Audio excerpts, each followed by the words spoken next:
Good morning, everybody. So here we go. Bear with me. This is the first time in my teaching career where I have to create videos and post them online. So I have posted these lessons on e-learning, so 4.1 all the way to 4.5. Okay, so I'll be doing one video today. This one is actually going to be quite lengthy, and then I'll post a second one probably on Wednesday this week. All right, here we go. Discrete random variable. So a variable that have only certain values within a given range. Okay. So an example of this would be the sum of two dice. Okay, so they could only have certain values. So when you roll two dice, you could have answers that are, it could be 2, 3, 4, all the way up to 12. Okay, so there's only a certain amount of values. Okay, so it goes from 2, 3, 4, all the way to 12. You can't have anything less than 2, and you can't have anything more than 12. Okay, so for discrete random variables, it's usually whole numbers.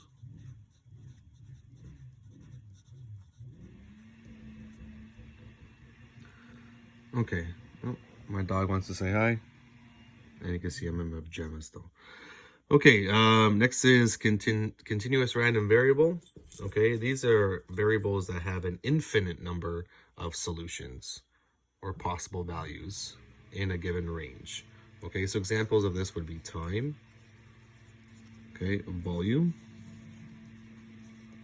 Okay, so time is infinite, it keeps on going, but even within, say, a 60-minute or within an hour, you could have 1 second, 2 seconds, 3 seconds. You could have 3 minutes, 4 minutes, but you could also have half a minute. You could have a quarter of a minute, a third of a minute. So we call this infinite number of solutions because it includes all decimals. Okay. So includes all decimals. Okay, so it's very important that you understand the difference from discrete and continuous. So discrete, we have usually whole numbers. Okay, it's not always the case, but 95% of the time it's whole numbers. Whereas continuous, we include,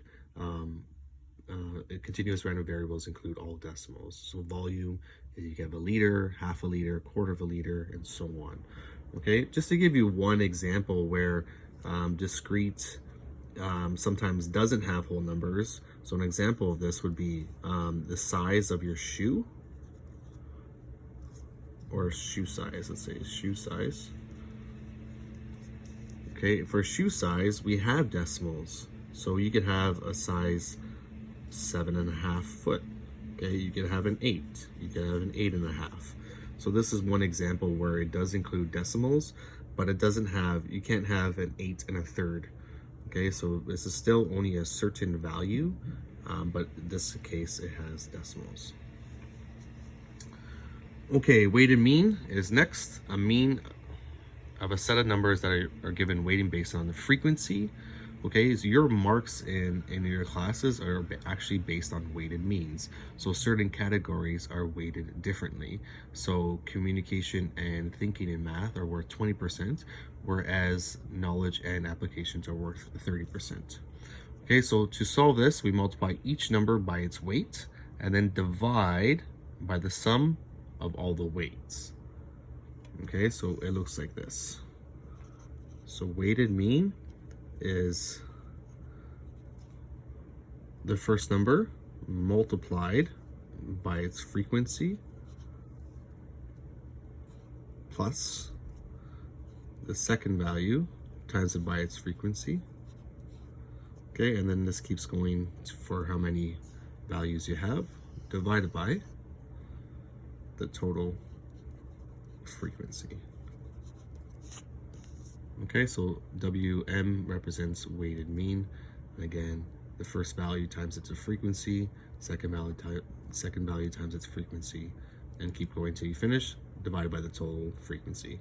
And I will show you how to do these with some examples coming up. Okay, next one, expectation or expected value. So expectation, or expected value, goes by this the symbol E at X. Okay, so E represents expected value or expectation. Okay, this is what should you expect, okay, in a probability distribution. So what should you expect as a result? Okay, and I'll go with this through some examples. Based on all possible outcomes, expectation is equal to the sum of the products of each outcome X with its probability P of X. Okay, so the formula, it's going to look kind of weird, but I'll show you with an example. So it has a symbol that looks like this. And the top is an N, at the bottom is an I.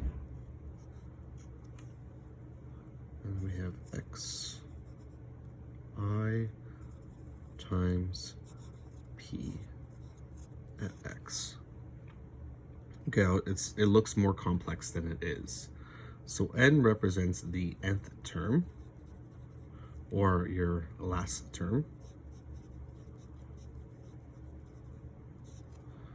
I represents your initial term or first term.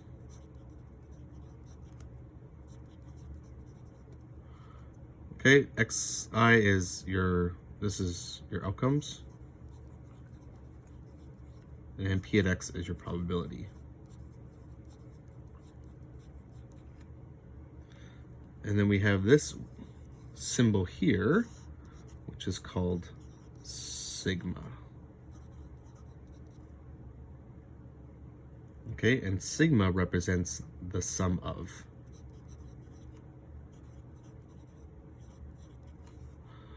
So what we're doing, so sigma represents the first outcome times its probability.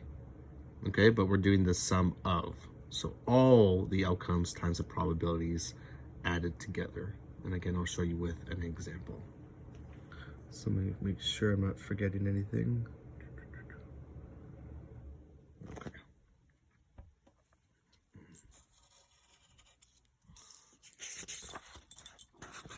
Okay, so I'm going to put that as one video, just the information on the front page, and then we're going to move into the questions.